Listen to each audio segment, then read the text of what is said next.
우리가 이데올로기와 문학의 차이는 뭘까요? 보레스가 왜 2차 세계대전이 막 이제 있었던 1940년대 초반에 픽션들, 그러니까 특히 뜰레 노쿠마르 오르비스 테르티우스와 같은 환상문학 작품을 썼을까요? 그 중에 그런 장면이 나와요. 이 세계를 전쟁의 포화로 만들어가는 이데올로기라는 것. 우리가 흔히 그 당시 2차 세계대전 때 파시즘이라든지 사회주의라든지 자본주의라든지 그런 이즘이라든지 이데올로기라는 것, 이런 것이 보레스가 보기에는, 화자가 보기에는 뜰렘보다도 조악한 하나의 그냥 구조, 어떤 정신적 그 구조 체제에 불과한데, 그 조악한 그 정신적 구조 체제에 휩쓸려서 사람들이 이 온 세계가 전쟁의 불바다 속에 있다는 거예요. 그러니 아주 시니컬하게 얘기해요. 뜰렘이라고 이 세계를 지배하지 말라는 법이 어디 있겠냐 하고 아주 시니컬하게 이야기하지요. 근데 그렇다면 이제 문학과 이데올로기의 차이는 뭘까요? 이데올로기라는 것은 어떤 역사는 이렇게 될 것이고 필연적으로 어떤 역사의 이상향을 그리면서 역사는 이러한 방향으로 가야 되는데, 이러한 방향으로 가기 위해서는 개인의 삶을 이러한 방향, 역사의 방향으로 어떤 조율을 시켜야 된다. 어떤 역사가 중심이 되고 그 역사의 흐름 속에서 개인은 그러한 역사의 흐름에 맞춰서 살아야 된다라는 관점이라면, 문학이라는 것은 어떤 개인의 일상적 삶의 심층에서 역사를 조명해요. 그러니까 역사가 중심이 돼서 개인을 보는 게 아니라 개인이 중심이 돼서 개인의 삶 속에서 역사의 축적과 역사의 변이와 역사의 방향을 살펴보는 것이 어떻게 보면 문학이라고 볼 수 있겠죠. 문학은 역사의 흐름과 개인의 일상적 삶을 조응하기는 하지만 전체적인 역사적 조망 혹은 전체성 속에서 개인과 역사를 연결하는 것이 아니라, 이거는 이데올로기죠. 그게 아니라 일상적 삶에 대한 직관적인 묘사와 파악을 통해서 역사를 조망하는 방식을 택하게 됩니다. 때로는 인물들의 행위가 역사의 소산이면서 동시에 역사를 새롭게 추인하기도 합니다. 예를 들어 마담 보바리, 플로베르의 작품 마담 보바리의 에마 같은 경우에는 에마의 일탈, 에마의 불륜은 어떻게 보면은 그 시대의 역사의 어떤 그 소산이면서 어떤 에마의 일탈은 또 역사를 새로운 방식으로 추동하는 그런 하나의 그 어떤 시그널을 보여준다라고도 볼 수 있겠죠. 그래서 플로베르라든지 발작이라든지 에밀 졸로와 같은 그런 작가들은 인물 설정이나 사회를 바라보는 인식에 있어서 차이는 있지만, 그들이 담아내고자 하는 인물과 현실을 성직자와 같은 경건한 마음으로 정확하게 그려내면서 시대의 총체적 모습을 담아내고자 했습니다. 그래서 아까 호메로스로부터 시작된, 율리시스로부터 시작된, 오디세이로부터 시작된 그 리얼리즘의 전통은 19세기 후반 유럽 소설 속에서 절정에 이릅니다. 하지만 이렇게 시대의 총체성을 그려낸다는 것이 과연 가능한 일인가에 대한 어떤 의문이 남게 되지요. 리얼리즘 문학에서 사건의 의미는 정신적 차원에서 온 것이 아닐까. 아까 성서에 대한 해석, 교부들의 해석처럼 정신적 차원에서 온 것이 아니라, 리얼리즘 문학에서는 삶의 맥락, 즉 개인과 사회의 상호 연관 속에서 드러나는 사실에서 발생합니다. 하지만 사실의 재현이 가능하려면 언어와 현실이 일치할 수 있다는 불가능한 전제를 담고 있습니다. 반면에 모더니즘 작가들은 긴 서사를 포기하고 짧은 시간에 응축되어 있는 의식의 깊이와 감각의 세부를 통해 삶의 모든 것이 순간에 압축될 수 있다는 것을 보여주려고 합니다. 가령 예를 들어서 마르셀 프루스트의 잃어버린 시간을 찾아서에서 화자가 책을 읽고 있다가 책장을 덮고 느끼는 햇살에서 그 순간, 햇살을 느끼는 그 순간, 책을 덮고 햇살을 느끼는 그 순간 삶의 충만함을 느끼게 되는데, 그 순간 속에서 어떤 순간적인 감각의 세부를 통해서 어떤 총체적인 것을 예시적으로 이제 보여준다는 거죠. 더 이상 거시적으로 사회적 문제를 보지 않고 미시적인 감각과 의식의 흐름을 통해 영으로 세계를 조망하게 만드는 전략을 꾀하고 있습니다. 그래서 일상의 경험을 통해서 그 영으로 세계를 조망하려고 하는 그러한 그 전략을 취하고 있는 거죠. 그래서 어떻게 그 리얼리즘이 추구하는 어떤 전체가 이제 상실됐고 이데올로기가 상실된 그 상황 속에서 1, 2차 세계대전을 겪게 되면서 다양한 질서와 굳이 우열을 가리지 않고 가치 판단을 하지 않는 잡다한 사건들을 배치하여 진영 논리나 국적과 인종을 떠나서 개체적 존재로서 같은 선상에 놓고 판단을 하게 됐지요. 개인들은 일상적 삶에서의 풍부한 감각과 인식 속에서 동일한 주체로 인정받고 하나가 됩니다. 그래서 누구나 그 일상을 다 누구나 느끼잖아요. 근데 그 느끼는 일상을 아까 그 라이너 마리아 릴케가 어떤 그리움의 극단에 이르기까지 그렇게 심연을 파헤칠 때 심화된 일상성의 확산 속에서 그것이 보편화되고 그것이 전지구적인 공동체 의식이 생겨서 그런 것이 강화될 것이라고 미메시스라는 그 문예 비평서를 쓴 아월바흐라는 비평가는 예측을 합니다. 현실의 삶의 깊이를 보편화한다는 것이 하지만 과연 가능할까요? 언어라는 것은 사실적 실체를 환기하는 인상을 줄 뿐 이러한 아까 피구라라는 것이 어떤 언어를 통해서 보여주는 어떤 한 정신적 실체라는 것이 무엇을 지칭하고 있는가는 불확실한 채로 남아 있습니다. 그래서 해체주의 비평가 폴드만은 문학 언어를 지시 대상이 없는 순전한 형상의 언어, figurative language라고 하는데 형상의 언어라고 보고 수사 전략을 통해 현실 묘사의 인상을 만들어낸다고 주장합니다. 그렇다면 문학 언어는 과연 무엇을 지향할까요? 문학 수사는 아까 은유 일포스티노에서 얘기가 나왔는데 환유를 은유로 대체하는 전략이라고 했는데 환유라는 것은 메토님이라고 하는데 부분과 전체의 관계입니다. 마치 돛담배의 전체를 이 도시라는 것이 이 부분이 전체를 그리는 것과 마찬가지예요. 부분과 전체의 관계를 인접한 부분과 전체의 관계를 환유라고 하는데 그럼 환유적인 그러한 환유를 은유로 대체하는 전략을 띄고 있다는 거죠. 아까 달을 묘사하는 뜰렌의 언어 같은 경우는 둥글고 저 위에 떠 있는 환유의 연장인 거죠. 연속성이죠. 환유적 표현들의 집합체입니다. 하지만 이러한 집합체들이 뜰렌이라는 우주적 실체를 만드는 것처럼 환각을 일으키고 필연적인 현재성을 가진 은유로 환치됩니다. 이러한 은유적 환치가 허구라는 언어 장치에 불과하고 폐쇄된 언어 유에 불과합니다. 그러기에 보르헤스는 작품집 이름을 허구들이라고 칭했던 거지요. 하지만 문학 언어가 허구라는 것은 뭐 당연한 사실이고 전혀 새로울 것이 없는 거죠.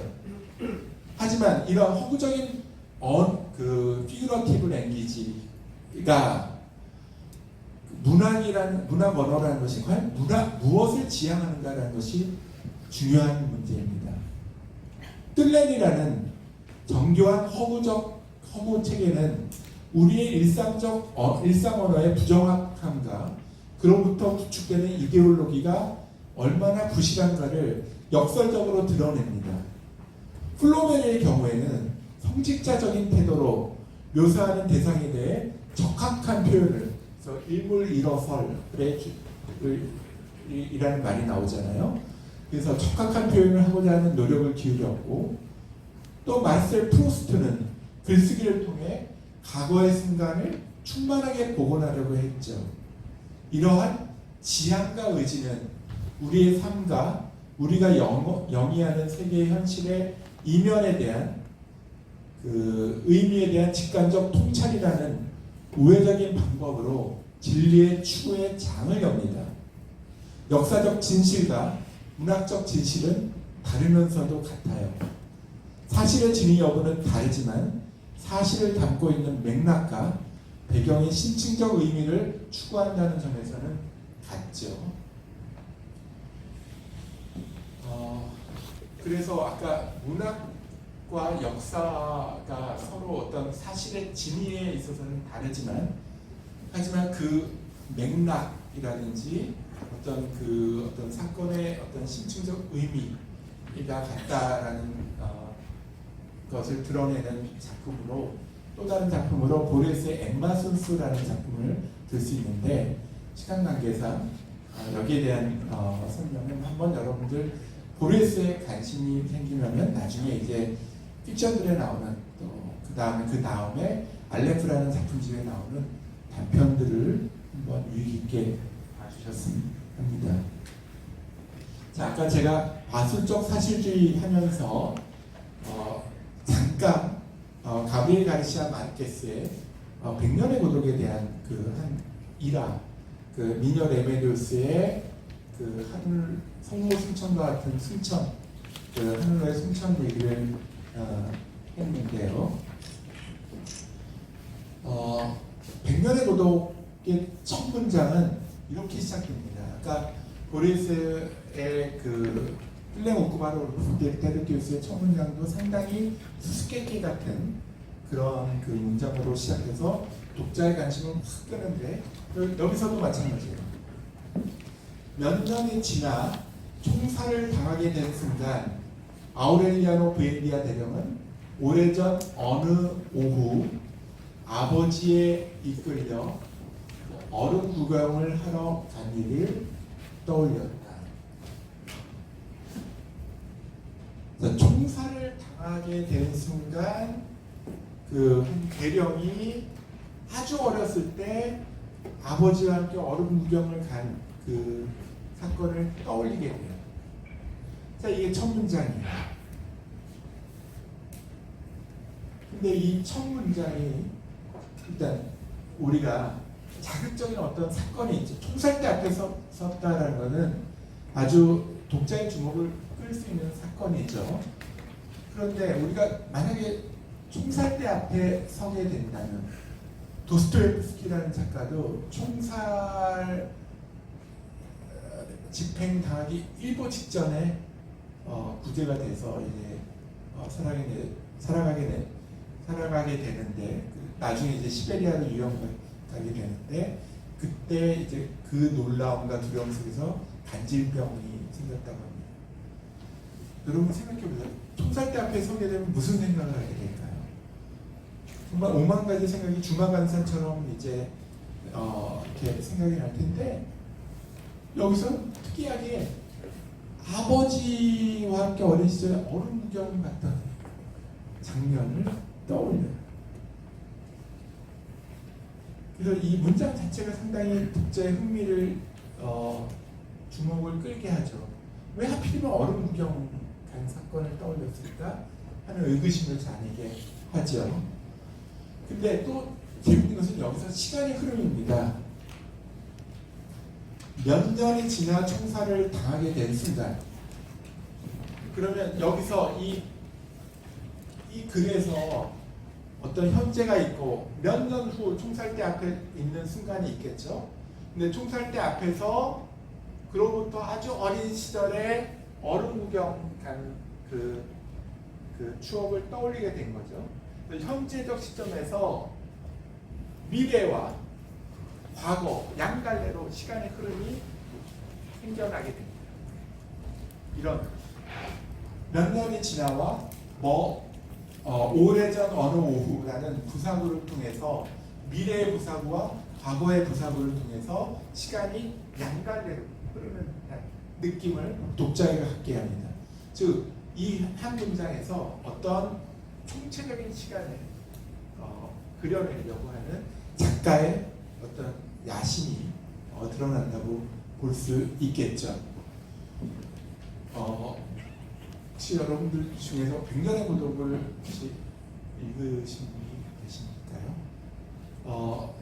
이 백년의 고독은 이제 제가 대학 다닐 때 고대 정외과의 그 최강직 교수님 수업을 들었을 때 라틴 아메리카를 이해하려면 백년의 고독을 읽어야 된다라고 이제 말씀을 하시곤 했었는데, 이 라틴 아메리카의 역사를 함축적으로 심층적으로 그려낸 작품으로 이제 많은 정치학자들에게도 이렇게 인정을 받는 작품이기도 합니다. 정치학 용어로 마콘디즘이라는 용어가 있습니다.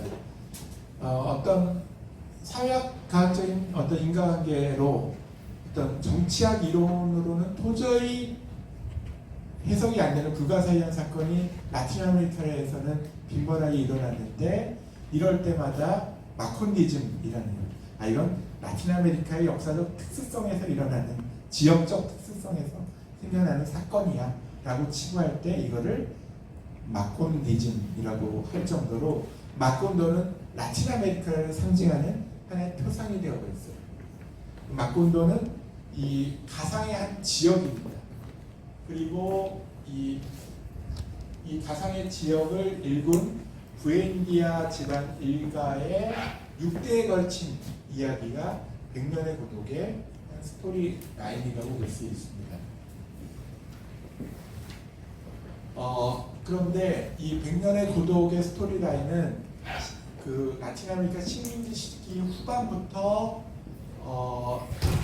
이제 콜롬비아라는 근대 국가가 형성되고 나서 그리고 나서 근대 국가 형성기에 자유주의파와 그 다음에 보수파가 자유파와 보수파가 서로 내전에 준하는 그런 그 갈등을 빚게 되고, 실제적으로 이 그 긴 내전이 이 아우렐리아노 부엔디아 대왕의 어떤 생애를 통해서 드러나고 있죠.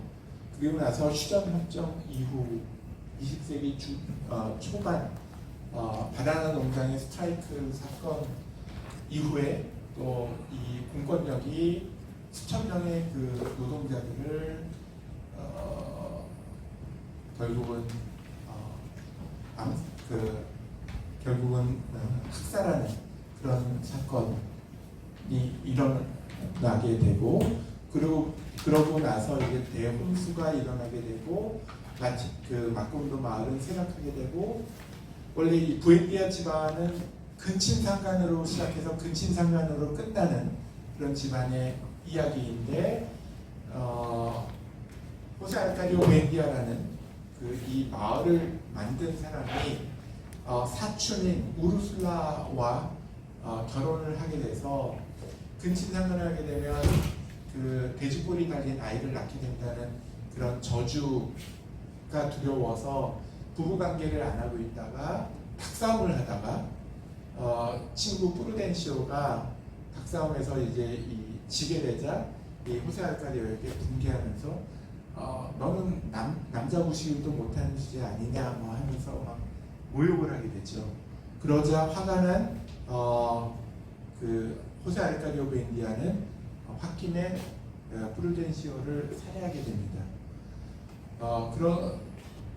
그러고 나서 이제 막 부부관계를 이제 처음으로 이제 하게 되는데, 근데 프루덴시오의 혼령이 이 호세 알카디오에게 계속 찾아오니까 호세 알카디오는 결국 자기가 살던 마을을 떠나서 새로운 프루덴시오의 혼련이 찾아오지 않을 만한 곳으로 이렇게 식솔들을 이끌고 이렇게 방랑을 떠나다가 결국은 꿈속에서 거울로 된 방, 거울과 얼음으로 된 방을 꿈꾸게 되고 마콘도라는 이름도 이제 꿈속에서 생각나게 되고 그곳에 정착해서 마콘도라는 마을을 일구게 됩니다. 그렇게 해서 시작된 가게의 역사가 맨 마지막에 승모와 조카가 결국은 근친상간을 하게 되면서 저주대로 돼지꼬리 달린 아이가 나오게 되고 그 다음에 효라바람과 함께 그 마콘도가 사라지게 됐다. 그런 그 스토리입니다. 결국 저주 마치 오이디푸스 왕처럼 그 저주가 결국은 이루어지는 그러한 그 스토리 라인으로 시작되고요. 성서처럼 창세기로부터 시작해서 아포칼립스, 묵시록으로 끝나는 그런 그 형태. 아주 고전적인 서양 어떤 고전의 어떤 형태를 따고 있는 그런 작품이라고 볼 수 있습니다. 그런데 여기서 이제 다른 건 차치하고라도 역사적 상호는 어떻게 문학화할 것인가. 제가 왜 중남미 문학을 공부하게 되었는지 말씀을 드리자면 바로 이제 이 작품의 이 장면 때문이라고 할 수 있는데요. 제가 이제 8호학번으로 당시 고대에서 이제 대학생활을 할 때 뭐 기말고사를 제대로 볼 때가 별로 없었습니다. 시험 거부하고 그리고 이제 대운동장에 정령들이 들어와서 체류탄을 문과대학을 향해서 쏘면 이제 그 화장실에서 막 그 매우니까 막 퇴수라는 더 따갑고 막 그렇게 대학 시절을 보냈습니다. 보낼 때 그때 서점에서 그 뭐 문학 잡지들 뭐 창작한 일평, 세계문학 이런 잡지들을 보면은 그때 이제 가장 논쟁적인 주제가 뭐였냐면은 리얼리즘이냐 모더니즘이냐 였어요. 즉 어떤 역사의 어떤 아픔이라든지 어떤 현실을 고발하는 그런 작품을 쓸 것이냐 아니면 어떤 작품이 가지고 있는 미학적 어떤 스타일을 최대한으로 살리는 그런 순수문학을 지향할 것이냐 하는 그 두 가지 양갈래의 어떤 그 갈등의 골이 상당히 심했었어요. 그래서 그때 이제 서점에서 광주 항쟁에 대한 그 어떤 소설들을 보면 그때 젊은 작가들의 소설을 보면 페이지를 넘기기가 상당히 고통스러운 게 너무나 극사실주의로 그 어떤 처절한 그 장면을 묘사하다 보니까 너무나 고통스러웠어요. 이 페이지를 넘기는 것이 읽어야 된다라는 어떤 그런 그 사명과 어떤 역사 소명의식과 함께 하지만 그 독서가 즐겁지는 않았어요. 상당히 괴롭고 어렵고 아픈 네. 그러다가 이제 저는 100년의 고독을 읽었는데 100년의 고독에서도 비슷한 장면이 이제 나와요. 아까 제가 말씀드린 바나나 농장에서의 어떤 그 스트라이크 사건을 이제 그 군인들이 이제 결국은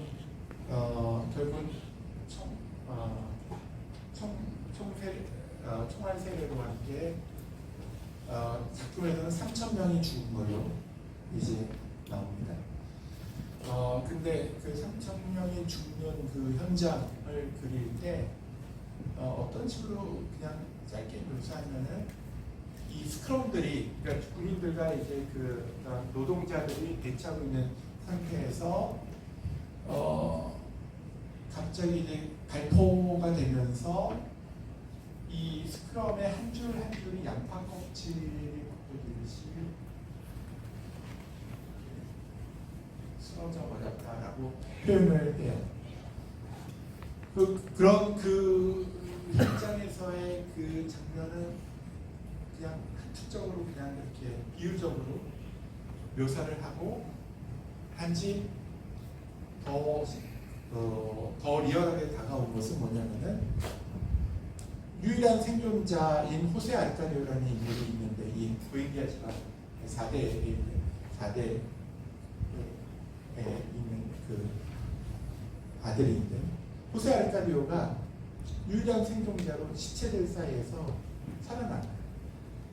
근데 이 시체를 태평양으로 이제 이렇게 가는 이제 기차, 원래는 바나나를 실어가지고 뭐 미국으로 수출하는 기차겠죠. 그 시체들을 그 기차에 실어가지고 기차체 바닷물 속에 그냥 유기시켜버린 사건이 묘사하죠.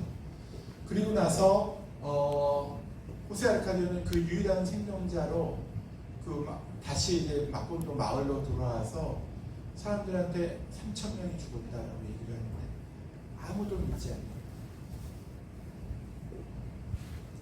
독자인 저로서는 사람들이 그 사건을 인정하지 않는다는 게 더 의아하게 느껴지고 더 공포스럽게 느껴졌어요. 그래서 왜 사람들이 그걸 인정하지 않으려고 할까? 언론의 강력한 통제 때문일까? 아니면 공포와 두려움 때문일까? 라는 그런 질문을 이제 갖게 되는데 결국 그 호세 알카디오는 이제 결국은 유일하게 살아남아서 마콘도의 역사를 담은 하나의 그 예언자 멜키아데스가 쓴 그 낭피지 원고를 해독하는 작업을 이제 하게 됩니다. 또 어떻게 보면은 이 백년의 고독은 이 망각의 위협에 처한 그 공식 역사에 의해서 왜곡되고 사라질 망각의 위험에 의해서 망각으로 이제 소멸된 그런 위협에 맞서서 기억을 복원하려고 하는 기억 투쟁의 역사라고도 볼 수 있습니다. 이 백년의 고독. 그래서 이 멜키아데스가 쓴 그 마콘도의 과거와 미래를 담은 예언서가 이제 산스크리트어를 씌워졌는데 그것을 해독하는 역사. 결국 맨 마지막에 돼지꼬리 달린 아이를 낳은 아우렐리아노 바빌로니아가 이 양피지 원고를 해독함과 동시에 마콘도 마을은 회오리바람과 함께 사라지게 되는 그런 구조로 되어 있습니다. 그래서 저는 역사적 상황을 어떻게 문학화할 것인가. 그 당시 저에게는 한국의 문단에서는 모더니즘이냐 리얼리즘이냐 하는 그런 갈등 구조에 있었는데 백년의 고독은 어떤 역사적 상황을 충분히 담아내면서도 어떤 모더니즘이 지향하는 그 문학적 스타일을 유지하고 있었어요.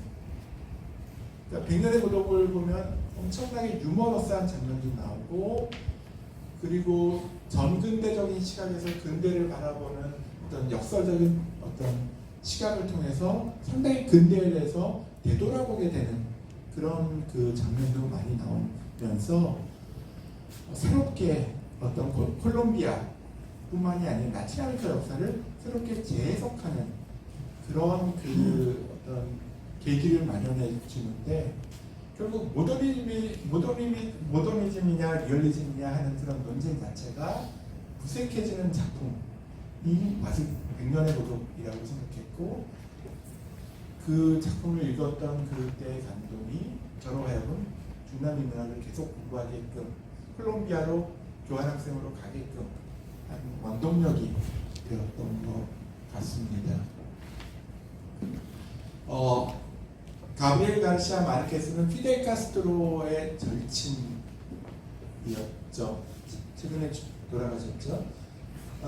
그리고 파블로 네루다도 그렇고 둘 다 상당히 이상주의자고, 그러니까 피델 카스트로가 1959년에 혁명을 통해서 사회를 유토피아적인 사회를 나름대로 만들려고 했다면, 이 파블로 네루다나 가브리엘 가르시아 마르케스와 같은 작가들은 언어를 통해서 유토피아를 만들려고 했던 그런 작가들이라고 볼 수 있습니다.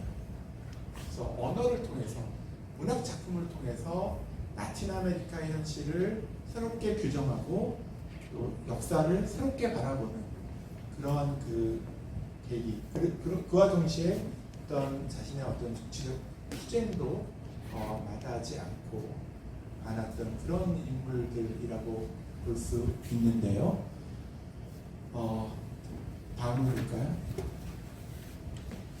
다시 한번 이제 그 일 포스티노로 처음에 나왔던 영화로 되돌아갑시다. 시인 네루다가 시를 낭송하자 배달부 마리오는 말이 바다처럼 움직여서 멀미가 나오는 것을 느끼게 됩니다. 그러니까 시인이 시를 낭송하니까 마리오는 배멀미가 난다고 막 얘기를 해요. 시적 언어의 비유적 의미를 파악하느라고 어지러울 수도 있고, 그 비유의 강력한 힘과 울림을 가슴으로 느껴서일 수도 있겠지요. 마리오는 시적 언어를 통해 구애에 성공하고 결혼해서 낳은 아이의 이름을 노벨문학상을 받은 시인 파블로 네루다의 본명인 파블로 네프탈리라고 짓습니다. 또한 네루다의 정치적 노선을 걷고 더 나은 세계를 염원하고 정치적 투쟁을 통해 이를 실천합니다. 우편 배달부 마리오가 시인의 가르침과 그의 시집을 탐독하면서 어느덧 네루다가 되었음을 상징적으로 암시한다고 볼 수 있겠죠. 마리오는 하늘이 운다는 것을 비에 대한 비유적 표현이라는 것을 파악하는 것으로부터 시작해서 네루다의 시를 암송하면서 주변 대상들에 대한 식구에 나오는 비유적 표현으로 대치시키는 작업을 합니다. 이 세상이 은유로 되어 있지 않느냐는 어려운 문제를 네루다에게도 안기기도 합니다. 이는 알론소 끼아노라고 하는 한 평범한 시골 양반이 기사도 소설에 탐닉해서 세상을 기사도로 코드화하고 재해석한 나머지 스스로 돈키호테라는 기사로 변신을 하는 그러한 그 셀반테스의 돈키호테라는 작품을 연상하게 합니다. 알론소 끼아노라는 영감이 돈키호테라는 새로운 주체를 얻었을 때 그는 생명력을 되찾게 되고 삶에 대한 꿈과 희망을 세상에 선포하고 정의롭게 질서를 바로잡으려고 합니다. 마찬가지로 마리오는 네루다의 시를 읊을 뿐 아니라 그가 걷던 정치적 노선을 따라가다가 고초를 당하기도 합니다. 문학은 그것이 미몽에 그친다 하더라도 보다 나은 나와 그 돈키호테를 보면은 아까 제가 그 알론소 끼아노라고 하는 영감이 기사도 소설에 탐닉해가지고 다른 사람들이 볼 때는 미치광이가 되어버려요. 그 여러분 잘 아는 풍차 이야기가 있죠. 마법에 걸렸다고 본 거죠, 풍차를. 그런데 이 돈키호테는 알론소 끼아노가 돈키호테가 되면서 기사도적인 코드로서 문학 작품에 나오는 기사도 코드로 이 세계를 바라보면서 세계를 문학 작품, 기사도 소설의 코드로 바라보면서 상당히 그 어떤 이제 점차 자본주의화되고 상당히 이제 그 혼란에 가득 찬 그 스페인 사회를 새롭게 오히려 중세 말의 어떤 기사도적인 이상을 가지고 새롭게 변화시키려고 했던 거죠. 마치 오늘날 상투 쓰고 가 쓰고 그 유교 경전을 통해 가지고 이 세계를 준엄하게 꾸짖는 그런 그 한학자를 떠올리시면 됩니다. 그런데 그렇게 돈키호테가 기사도 코드에 따라가다 보니까 당연히 기부인을 모셔야 되고요. 그래서 우연히 그 시골 아낙네를 보고 두시네아라고 막 이름을 바꿔가지고 이 그 막 모시게 되죠. 그래서 두시네아에 대한 존경과 사랑이 이 기사가 편력을 할 수 있는 유일한 에너지 원천이 되는 거죠. 아까 이 마리오가 사랑을 통해서 시적 언어가 막 이렇게 더 샘솟듯이 이런 그 기부인에 대한 그 사랑과 존경은 돈키호테를 기사로서 편력할 수 있게 된 아주 가장 큰 동인이 되게 되는 건데, 그러면서 그 이 산초 판사라고 하는 종자를 데리고 이제 모험을 떠나게 되는 거죠. 근데 모험을 떠나다가 어느 순간 돈키호테에서 알론소 끼아노로 다시 이렇게 피드백하는 그런 그 어떤 터닝 포인트 되는 사건이 있어요. 그 사건이 뭐냐면은 돈키호테가 산초 판사 이제 가는데 동굴을 발견하게 돼요.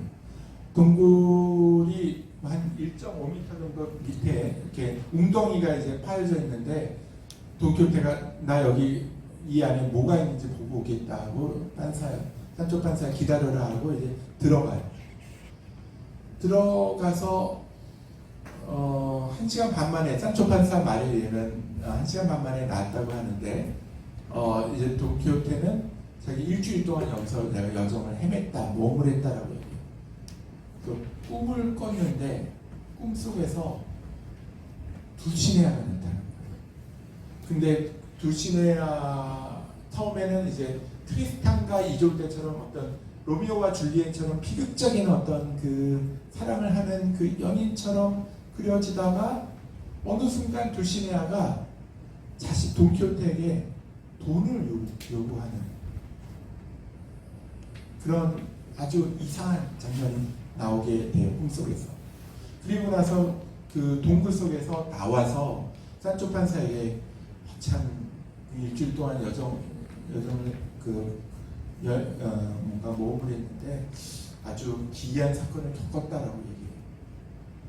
근데 여기서 자신이 기부인으로 모시는 그러한 이상적인 여인이 자신에게 돈을 요구하는 그러한 변형된 꿈을 통해서 두시네아에 대한 환상이 깨지게 됩니다.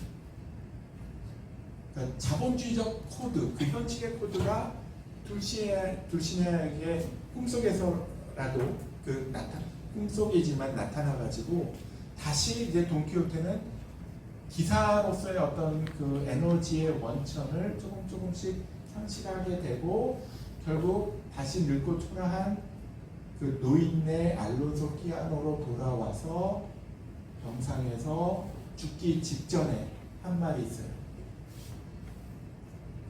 나는 내가 누군지 알아. 하지만 더 나은 내가 될 수도 있다라는 것도 알아. 라는 말을 남긴 채 죽게 돼요. 여기서 더 나은 나라는 것은 돈키호테겠죠. 그래서 문학이라는 것은 알론소 끼아노 영감이 그러니까 기사도 소설을 읽어서 돈키호테라는 새로운 주체를 획득하게 되는데, 그래서 더 나은 나를 이제 획득하게 되는 거죠. 문학은 그것이 미목에 그친다 하더라도 더 나은 나와 더 좋은 세상을 꿈꾸게 하지요. 즉각적인 비유가 전이되어 청중이나 독자의 가슴을 울리며 통찰을 하게 되고 세상에 대한 이해의 심도를 느끼고 타자에 대한 깊은 공감을 통해 그들과의 정서적 연대의 끈을 맺게 된다면 기독교적 전통으로부터 중세까지 비유적 언어를 통해 진리와 빛의 임재를 파악할 수 있다고 믿었듯이 문학이 우리를 구원으로 이끌지는 못한다 하더라도 기독교적인 어떤 구원으로 이끌지 못한다 하더라도 진리와 빛으로 이끌지는 못한다 하더라도 통찰적인 깨달음과 온갖 고통으로부터의 위안을 주고 안식을 주는 역할을 합니다. 아까 제가 카프카의 법 앞에서라는 우화 얘기를 말씀드렸는데 여기서 법이라는 것은 진리일 수도 있고 사랑일 수도 있겠죠. 그래서 법과 진리와 사랑의 문 밖에 선 시골 사람, 우리의 인생이라는 것은 약속은 지켜질 것이다. 언젠가는 내가 기다리면서 그 문지기가 나를 위한 문을 열어줄 것이다. 나는 그 법원의 문을 들어갈 것이다. 라는 그런 그 희망과 결국 문지기는 나에게 결코 문을 열어주지 않을 것이다. 깨어질 것이다. 라는 두려움 사이의 갈림길에서 기다림의 연속을 하게 된다는 것이죠. 이때 중요한 것은 어떤 사회적인 연대보다는 개별적 시도의 진정성입니다. 아주 고독하게 이 시골 사람처럼 법 앞에서 무던히 기다리는 어떤 개별적 존재의 진정성이 중요하다는 거죠. 그러면서 그러한 기다림 속에서 주체와 타자, 금지와 허용, 충족. 네, 오늘 강의는 이것으로 마무리하도록 하고요.